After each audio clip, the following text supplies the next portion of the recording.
just their brains, helped it out. But I just think we needed a bit more pace. And we went with 5 at the back, which, to be honest with you, I probably would have done.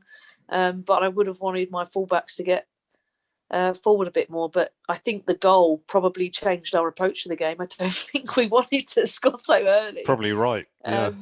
And I think at that point you go, well, we're in front. Let's not open ourselves up, and let's keep it this till half time. And suddenly you're just in that negative pattern, and it's very Spursy. It was a bit Mourinho-esque, wasn't it? Scoring early and then trying to close the game from the start of the game. That's just, we should have just gone to go and get a couple. Once you're a couple up, I just thought if we can nick a couple, they've really got to start coming at us, and then that's when we can really hurt them in behind. But they, their defensive changes and stuff were just great, and penalties is a lottery, really, isn't it? Totally is. Yep.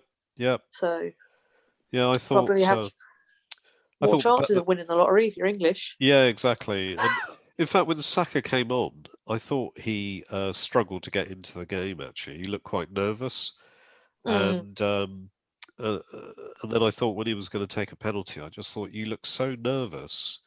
Same with Sancho. Kelly left the room. She went, he's missing. She just walked out. Yeah. I just thought this is not going to end well, is it? Poor kids. But 19 years old, is he? Yeah. I wouldn't have stood up. Yeah. I wouldn't have stood up. So, no, all those players knowing everything that's gone on in the past for penalty takers. Southgate's had the abuse himself. David Beckham, 1998, when he got sent off. Yeah, it's sickening and it's disgusting. But unfortunately, these people in society are brainless. Sorry, Sarah. I said they would have had. Don't forget. I mean, all 3 of them will have been subjected to abuse on a weekly basis if their teams lose, so they'll be fully aware of the possible repercussions of not scoring and the abuse that they're going to get.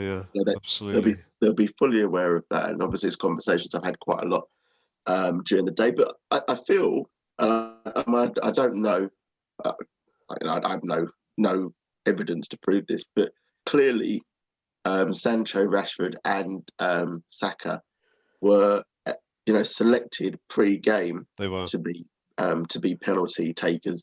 Now they would have taken probably penalties over and over and over again at training, and they would have been really good. But there's no way that at a training session that you can simulate the pressure of the situation that you're going to be in on the night. And surely Southgate knows that. I mean, if anybody knows that, he does. But what happens? Because you obviously, if they're the best 5 penalty takers, what do you do? I don't know what the other options are. If, for example, I mean, Henderson has taken penalties for England recently and missed. So under less pressure, So what happens? You put him in, and then Henderson takes one, misses, and then everyone goes, "Why the hell is Southgate letting Henderson take one when the last penalty he took for England he missed?" There's always going to be an argument. We always find a way to pick an argument in when something goes wrong. Always. Yeah, of course. Absolutely. Yeah. That's right. I just think I don't think they did themselves a disservice last night at all. I think you could see how hard they worked as a team and as a unit. You could see how much it meant for them. And unfortunately, there has to be a loser on the day. It just turns out it's whoever I support. Yeah, I think I agree with that. I think, the better team did win, and that's fair enough. I'm going to say maybe on the day they were the better team, but I don't know that they're the better team. But the team that adjusted to the game and adjusted their tactics to what was going on, and implemented tactics at the right time won. So, Roberto Mancini got many, many years on Southgate, and I think he started with tactics. He noticed it wasn't working. The Italian players go, hang on a minute, we need a breather. They go down, they buy the team some time to get it right, and they move on. And then, when we're on top, heading into the last 10 minutes of the game, they start making tactical fouls. By the way, there could have been 2 red for Italy players last night, in my opinion. The choke slam on Saka and the tackle on Grealish. That challenge on Saka was absolutely disgraceful. Absolutely disgraceful. I cannot believe it's never it a wasn't. red, is it? It's never a red. That. Do you know what? I look at it and I go, do you know what? First 20 minutes, I can almost understand the referee going, okay, that's the last one you get though, because you don't want to send a player off in the final. You don't want to ruin the occasion. You don't want a team to lose because they've gone down to 10 men. But he was through. He was pretty much going to go into that penalty area. He hadn't turned into them. It was in the last minute. It was completely tactical. It was the equivalent of a clothesline. Disgusting. The referee bottled it. For me, it wasn't. For me, it wasn't the it was the nature of how the challenge took place. So, if he tugged his shirt, pulled his shoulder, whatever, cynically brought him down, then for me that was a yellow. Maybe a red, but it was the way that actually that he pulled the back of the shirt from the neck, and you saw the place where it was a dangerous action. It was it's a dangerous action. It's not. It's not. Well, I've taken one for the team. It's calculated. That's a dangerous action. And for me, we don't, as a sport, we don't sort of punish that enough by saying, well, actually, you know exactly what you're doing. And I'm afraid that is a red. You know what you're doing. You know what the outcome's going to be. Good point, actually, because in rugby, a around the neck type tackle is normally a sending off, isn't it? So you shouldn't need those rules in football. That's the crazy thing about it, isn't it? And that's why it should have been a red, because it's not even covered by the rule book what he done, because it's so far outside the rules. Yeah, that's true. In a way, and it's really disappointing. The Jorginho one definitely was a red. That was a stamp. Yeah, it absolutely was. And just the governing bodies make themselves look more and more stupid, because they're thinking, we don't want to ruin finals by sending players off. But actually, they're ruining finals because, you get a team like England that are going in as honest as they can. And don't get me wrong, I know there's times when they maybe shift their bodies as a player is about to win a ball, whatever else, but that's within the rule book. They're not throwing players to the floor or, stamping on players' foot. And I don't know that Jorginho's was malicious in terms of, I don't think that's what he set out to do, but going in studs first, no control, both feet off the ground, red card. Yep. Maybe.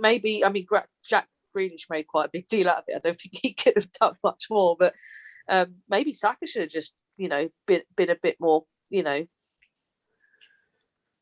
held his throat and went still or something. You don't want to encourage it, but when players don't get it, you sort of understand why it goes to simulating, because it's like, well, if I get up and stand up like nothing's wrong, you're not going to send him off, so I'm going to roll around on the floor like a twat.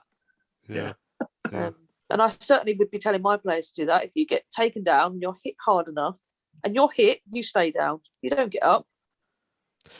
Did you think their goal was handball? Did you think? Because that all seemed to just be accepted, and it didn't seem to be reviewed at all. But it looked to me like it went from his head onto his arm. So I don't know. Was that the initial header from Trippier? Yeah. I mean, I don't know. I didn't really look at it closely enough. I don't think we didn't have to clear the ball. So no, I don't think we did. Yeah. I think they sort of deserved it for their endeavour at that point. But I'm not sure it was necessarily clean enough. Certainly not the angles they allowed us to have anyway. Yeah. Be interesting to see if another one comes out at some point, but it's gone and done now, isn't it? It is. So. Yeah. Anyway, that's the England game. So I don't want to watch it again. Dwell on that much longer. No, not really. And I guess the return to disappointment of Spurs is imminent. Yeah, but I'm familiar with that disappointment, and I'm quite looking forward to it, actually. Looking forward to just getting back to a little bit of pre-season and Daniel buying loads of players for us. So before we talk about that, Andy, I mean, you've got a lovely little visit coming up, haven't you? I have, this week? Yeah. So Wednesday, me and Mrs. C are off to the stadium for a tour. And you did the tour, didn't you, Sarah, last week? So... I did the tour on Friday. Yep. Friday, yeah. So With my really nephew. looking forward. Did you enjoy it? Do you know what? I did really enjoy it, and like going back makes me realise what a bloody incredible stadium we've built there. You know, every single detail's been thought through, and so like, I mean, how much of a spoiler do you want, Andy? Oh, I don't mind because okay, you should be familiar with how big our trophy room is anyway. But the first thing the guy who's doing the tours does, and he's a QPR fan, is go, oh, when you go through there, the first thing you get to is the trophy display cabinets. Take your time looking around because there ain't many. You know, it's funny, but you sort of walk in there, and you know, I've done Barcelona, I've done Real Madrid, to name, you know, two of the most successful teams at club football we've ever seen, and you know, their cabinets just go on forever. You end up getting bored of reading them. And I go in there, and I think it was 3 glass cases, and most of them were just repetitive winners' medals of the trophies we'd won. They were. It wasn't a lot at all, and it's just. It filled me with like a little bit of sadness in a way. It was just kind of like, oh God, it'd be nice to add to some of these, you know. Yeah. So they obviously get that over and done with at the start of the tour. So you get that disappointment out of the way early. It's new that wasn't there when I went on the tour. Was it not? No. Because someone asked. So they've dusted them off and got them in. Well, yeah, but they said. I mean, I don't know if they said it was going to go into the museum. I don't know. You know that. Okay. They said it was going to go into the museum, which was like, well, don't tell us that. That's terrible. You don't want to. Yeah, we're going to become even bigger laughing stocks if you say, "Oh yeah, Spurs' trophies can be all found in the museum." For fuck's sake. Yes. Covered in dust. Yeah, so, brilliant. So I think obviously it's all changed since I went. They've added bits, obviously, with the trophies and other bits. So what else did you What else did you see when you were there, Sarah? Disappointingly, the pitch surface wasn't out. It was in the car park because they were relaying the NFL pitch. It ruined pictures, frankly. Not having that pristine pitch. But so expect that unless they finish the work and they've rolled it back out. And then after the stadium tour, we did the Skywalk, and some of us did the abseil. So how many do they have on the tour? How many people do they have on the tour? So in our group there was about 12, and then you're all just given a fancy iPad type thing and headphones. You can take your own if you want.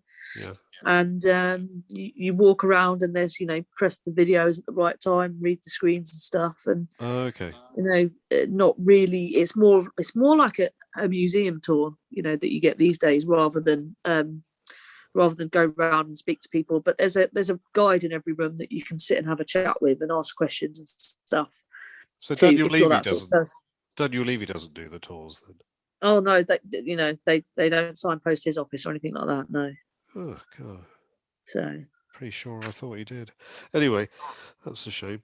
You're going to tell us about you said half of your party did the abseil. Well, some of your party did the abseil. Some of the party did the abseil, right? So I'm, absolutely petrified of heights. I don't like them, but said I'd take my nephew. So the wife goes over the edge like she is not scared of anything. She's done the massive swing thing in New Zealand. She's bungee jumped. She's jumped out an airplane, like completely not fast. I'm terrified and sort of trying not to show my nephew how angry or upset I am, even like not even that. Those are the wrong words because I'm tired. Sorry, how scared I am as I'm edging towards the edge of the stadium. And he's like, right, you've got to turn around now, and then you hang off the side and with your feet right on the edge of the platform. And then when you're ready, you can go. And I was like, right, okay. And then he was like, right, start edging out. And without even realising it, I'd reached down and grabbed his legs. I was holding on to his leg for dear life. Remember in the mind, sort of COVID time. Dragging him off. And he was like, it's okay, you can touch my leg. And I was like, oh, I'm so sorry. I was like, but actually, can I hold your hand? So I held his hand as I turned around 180 degrees and backed my arse out over South Tottenham. Finally sitting there on the edge ready to go. My nephew is shaking like a leaf, bless him. and doing his best to build up the bravery to go over the edge.